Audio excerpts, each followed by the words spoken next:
स्वामी कैलाशानंद जी और यहाँ आए हुए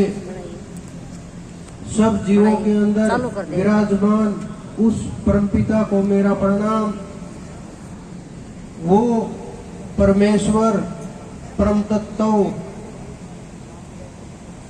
आत्म स्वरूप रोम रोम में रमण करने वाला वो परमात्मा जिसकी खोज के अंदर जब तक जीव शिव का रूप नहीं हो जाता, जब तक ये आत्मा चेतना में नहीं पहुंच जाती, तब तक साधक सब साधक अपने अपने अनुसार अपनी अपनी पद्धतियों से अपनी अपनी क्रियाओं से अपने अपने गुरु के अनुसार जैसे उन्हें साधना सिखाई जाती है, जिस रास्ते के ऊपर चलाया जाता है, जिस माध्यम से उन्हें स्वयं की खोज कराई जाती है, जब तक जीव चलने का प्रयास नहीं करता, अपनी इंद्रियों के ऊपर पकड़ नहीं करता, मन के ऊपर पकड़ नहीं करता, विचारों के ऊपर पकड़ नहीं करता और अहंकार तब तक पकड़ में नहीं आ सकता। और जब तक ये जीव का अहंकार कितना विशाल हो जाता है, पहले पदार्थों का अहंकार, फिर माया का अहंकार, फिर संसार का अहंकार, फिर शरीर का अहंकार, फिर स्त्री पुरुष का अहंकार इतने स्वरूप ले लेता है, इतने छुप छुप करके मन के अंदर बैठ जाता है। जीव सोचने लगता है कि मैं ब्रह्म हो गया,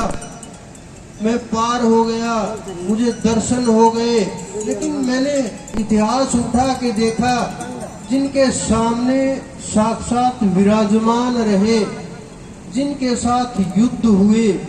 जिनके साथ लड़ाइयाँ हुई, जिनके साथ खाया पिया उन्होंने अवतारों ने, जो महापुरुष धरा के ऊपर आए, जिनके साथ दो प्रकार के कार्य होते हैं भक्तों के अंदर। एक तो भक्त होते हैं फॉलोअर,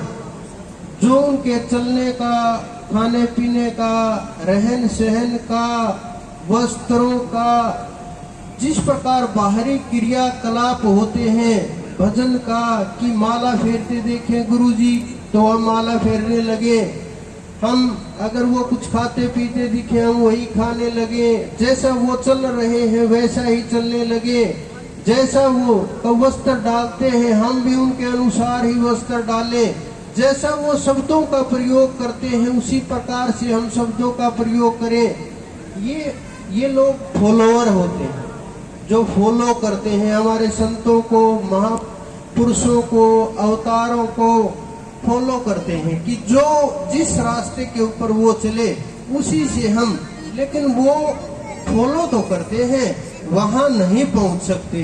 अपनी मंजिल के ऊपर वो चाहते जरूर है कि पहुंच जाए, वो नहीं पहुंच सकते, क्योंकि ये रास्ता फॉलो का नहीं है। ये रास्ता वो है जो हमारे गुरुओं ने,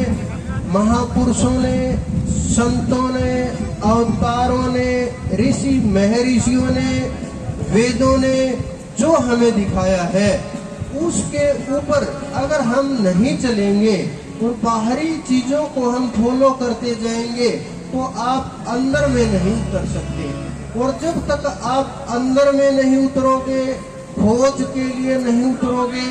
सागर में किस प्रकार से आप मोती ला सकते हो, उसी प्रकार से आप आत्मा की खोज नहीं कर सकते। अगर आपके सामने परमात्मा खड़े हैं और तो भी अगर आप एकाकार नहीं कर पाए, अगर बीच में एक पर्दा भी रहा, जिस प्रकार से नदी अगर सागर में नहीं मिली, चाहे किनारे के ऊपर जाकर के समाप्त हो जाए, उसकी यात्रा पूर्ण नहीं होती। उसी प्रकार से ये इस जीव की यात्रा जब तक उस सागर के अंदर नहीं मिल जाती, परम तत्वों के अंदर नहीं मिल जाती, तब तक इस जीव की यात्रा पूर्ण नहीं हो सकती। तो आप जितना भी कोशिश करेंगे, जिस भी रास्ते से चलेंगे, यहाँ समय का बहुत अभाव है, तो जिस भी रास्ते से चलने का प्रयत्न करें, किसी भी प्रकार से पहुँचे, लेकिन अपनी मंजिल को प्राप्त करें। बिना मंजिल के ऊपर पहुँचे हुए जीव किसी भी प्रकार से चाह करके भी जीवन मुक्त नहीं हो सकता।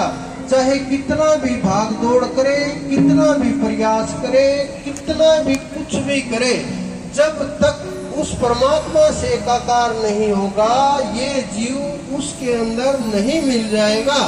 तब तक आप जीवन मुक्त नहीं हो सकते, मोक्ष की प्राप्ति नहीं होगी। आप इसी प्रकार से भ्रमते रहोगे, संसार के अंदर भागते रहोगे, दौड़ते रहोगे, और जो सिद्ध हो जाते हैं, जीवन मुक्त हो जाते हैं, वो पितर योनि के अंदर नहीं आते, ना वो श्राद्ध के अंदर जाते हैं, ना उनको आवश्यकता होती है, क्योंकि वो तो पूर्ण तत्व हो जाते हैं। न उन्हें कुछ पाना शेष होता, ना खोना शेष होता। तो आप साधना कीजिए, प्रयास कीजिए, जितना भी कर सकते हैं। ज्यादा समय आपका न लेते हुए यही कहूँगा, जितने भी जीव आए हैं, अपने अपने तरीके से, अपने अपने गुरुओं ने जो रास्ते दिखाए हैं, उनके अनुसार आप चलने का प्रयत्न कीजिए। अगर फिर भी परमात्मा की प्राप्ति ना हो, तो अपनी कमियों को ढूंढ करके दूर कीजिए। और एक बार फिर आप सबके अंदर विराजमान परमात्मा को मेरा बार बार प्रणाम।